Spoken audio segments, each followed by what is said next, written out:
Alors bonjour et bienvenue à cette capsule concernant les classes invariables. Donc premièrement, par rapport à la correction des pages du dernier cours, donc les classes variables, je vais attendre avant de les corriger parce que d'un groupe à l'autre, vous n'étiez pas tous rendus à la même place. Puis je ne voulais pas donner tout ça en devoir. Donc à ce moment-là, on corrigera ça un petit peu plus tard. Puis ce n'est pas un devoir pour l'instant. On va simplement avancer le tout dans les prochains cours. Donc on ne corrigera pas tout de suite les classes variables. On y va donc avec l'express grammatical, page 18 à 24. Si jamais vous l'avez, vous allez pouvoir me suivre avec tout ça. Et aussi avec votre fascicule d'écriture qui est sur l'ordinateur. Donc vous allez pouvoir compléter vos notes de cours au fur et à mesure. Mais de toute façon, après la capsule, je vais vous dire quoi faire exactement. Donc vous pourriez simplement écouter la capsule et ça va être correct aussi. Donc, classe invariable, on s'en est parlé au dernier cours, ce sont donc des classes qui ne peuvent pas varier. Je peux pas mettre ça au féminin, je peux pas mettre ça au pluriel. Donc, il n'y a aucune forme de variation possible. On commence par la première, donc il y en a trois, l'adverbe. Donc, l'adverbe, c'est un modificateur. Ça veut donc dire que ça peut répondre à un comment. Ça vient modifier un autre mot. C'est pas comme un adjectif, parce que l'adjectif, n'oubliez pas que c'est une classe variable. Parce que oui, l'adjectif va modifier le nom, il va lui donner une précision supplémentaire, mais l'adjectif, il varie. Tandis que l'adverbe, ça ne varie pas, c'est une classe invariable. Exemple, il parle rapidement. Je pourrais dire, il parle comment, mais il parle rapidement. Donc, ça répond à un comment. Mon adverbe peut se joindre à trois classes de mots. Ça peut joindre à un verbe, un adjectif ou à un autre adverbe pour justement modifier ou changer le sens. Exemple par rapport à un verbe. La tortue avance lentement. Donc, j'ai le verbe avancer. Ben, ma tortue, elle ne fait pas qu'avancer. Elle avance comment? Elle avance lentement. Donc, mon adverbe lentement vient modifier le verbe avancer. C'est ça un modificateur. Donc, c'est un adverbe. Ça vient modifier, dans ce cas-ci, le verbe. Ça peut modifier aussi un adjectif. Par exemple, le directeur est assez grand. Mais grand, c'est mon adjectif. Et le directeur, ben, il n'est pas juste grand, il est comment? Il est assez grand. Donc, j'ai modifié mon adjectif grand en lui ajoutant un indice pour intensifier le tout. Et ça peut aussi modifier un adverbe. Donc, on peut avoir deux adverbes qui se suivent. Exemple, ma mère lit très vite. Vite, c'est un adverbe. Elle lit comment? Mais elle lit vite, mais je peux aussi le modifier. Donc, elle lit très vite. C'est pas juste vite, c'est très. Donc, adverbe d'intensité, encore une fois. Et mon adverbe, c'est un adverbe, donc c'est une classe qui est, oui, invariable, mais c'est facultatif. Donc, je peux l'effacer dans ma phrase. Dans tous les exemples plus haut, la tortue avance, point. Le directeur est grand, point. Ma mère lit vite, point. Donc, je peux l'effacer.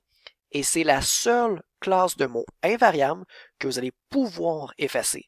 La préposition ne pourra pas l'effacer et la conjonction non plus. Donc ça, c'est un indice supplémentaire. Si on peut l'effacer et que c'est une classe invariable, automatiquement, c'est un adverbe. Deuxième classe invariable, la préposition. La préposition, c'est le noyau d'un G-prep, donc d'un groupe prépositionnel. La préposition, c'est un petit mot. Souvent, c'est des mots qui sont courts et ces mots-là vont servir à introduire un complément. Exemple, je me confie à toi. Je me confie à quelqu'un. Je me confie à qui? À toi. Donc, quand je pose une question, j'ai un complément. Le toi, c'est le complément de se confier. Et ce complément-là, il est introduit par la préposition à dans ce cas-ci. Même chose pour un film d'aventure. Un film de quoi? Ben, un film d'aventure. Ça introduit un complément. Dans ce cas-ci, le complément du nom. Ça vient compléter le film. C'est pas n'importe quel film. C'est un film d'aventure.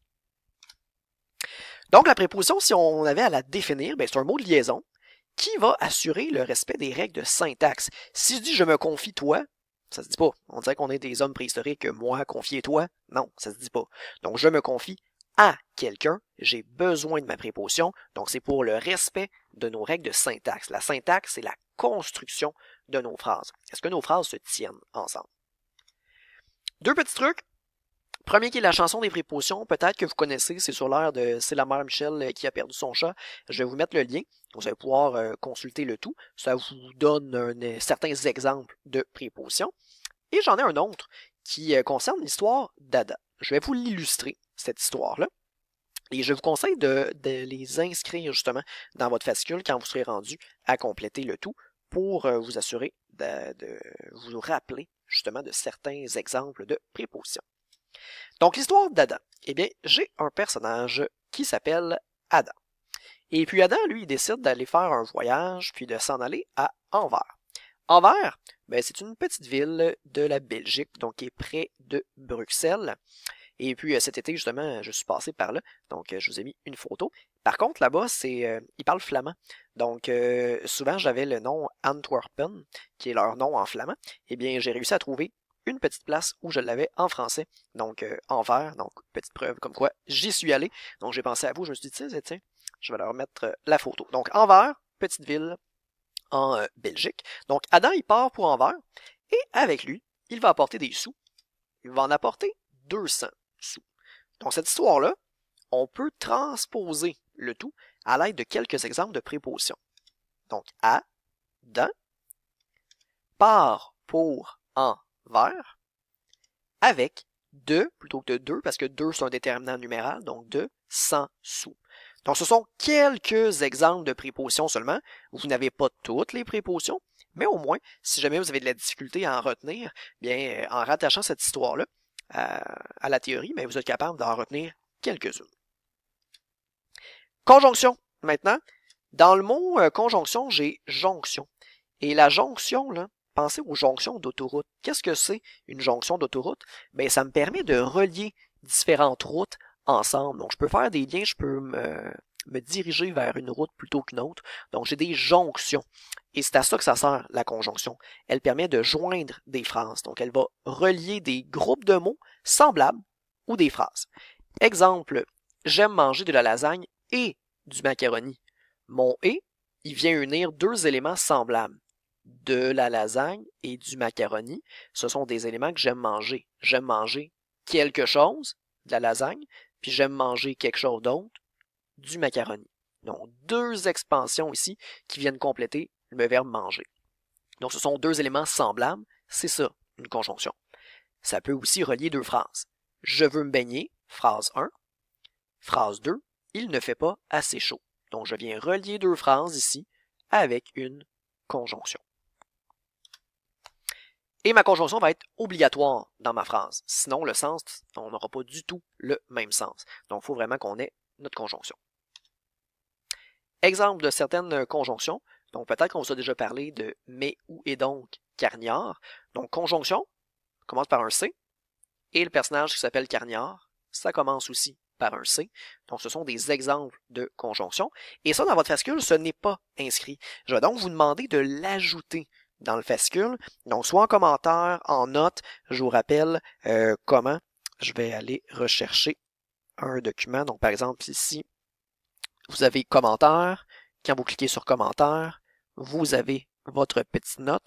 Donc, je vais vous demander de l'ajouter. Soit la note ou le texte ici, par exemple avec un T, pour ajouter des exemples de conjonction dans votre fascicule.